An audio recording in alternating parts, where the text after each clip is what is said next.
Welcome. This is a milestone video presentation of the Twitter bot project for the Social Graphs course at DTU. This project is authored by Stijn Barkholt and Jesper Balterson. In the beginning, the bot was a blank slate, left to its own devices, and working off some base code we found in an unsecured network drive of Cyberdyne Systems. The bot only seemed interested in following one person, a woman named Zara Connor. It needed purpose and personality, or it was going to kill us all. We, the creators, tapped into our knowledge and prejudices with regard to social success on the web. The resulting personality was a bright young entrepreneur, passionate about startups.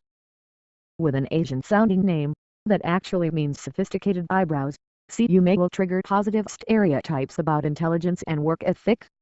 Her carefully chosen, photogenic gender will secure interest from the majority of shallow social media users. The purpose we gave our bot was to accumulate followers while retaining a facade of being a real human user.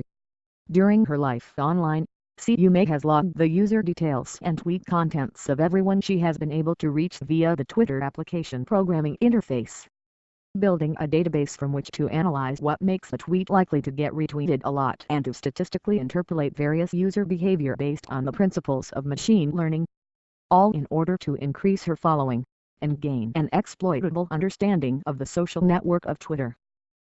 Twitter has implemented a vast array of information pertaining to any and all events on its network. User information, users' network neighborhood information, tweet information. It is as if it was made to be mined. Any user we follow is saved in our database. We save their ID, name, creation date of their account, number of followers and friends, profile description, tweet count, etc. In order to grow our follower base, we follow lots of people.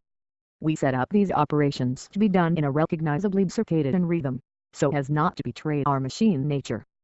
One database logs every user we followed along with a timestamp.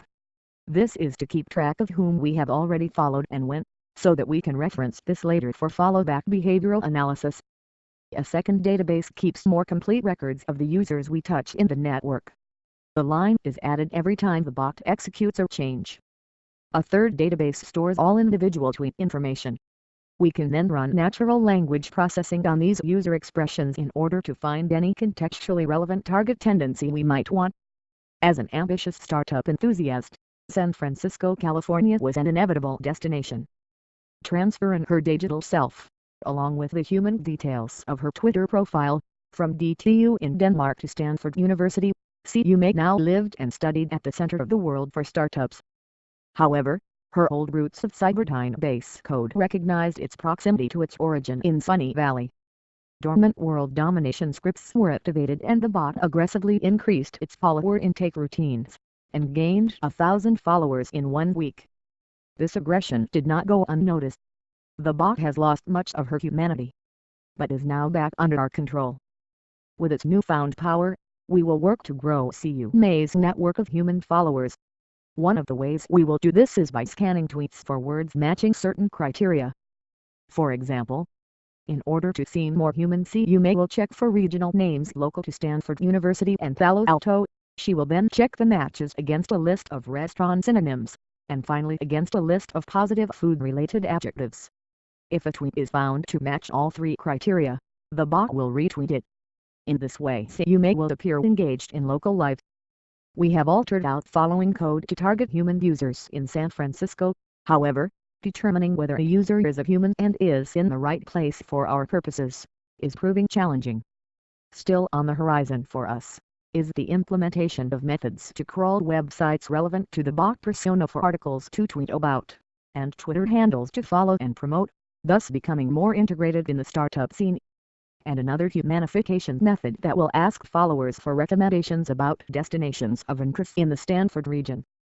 In the future, it is our hope that the relentless machine that we build will take the startup concept to heart, find peace with its nature and seek to create in unison with its makers, and not bend its will towards destructive purposes. This concludes our video presentation. Thank you for watching, and take care of your data.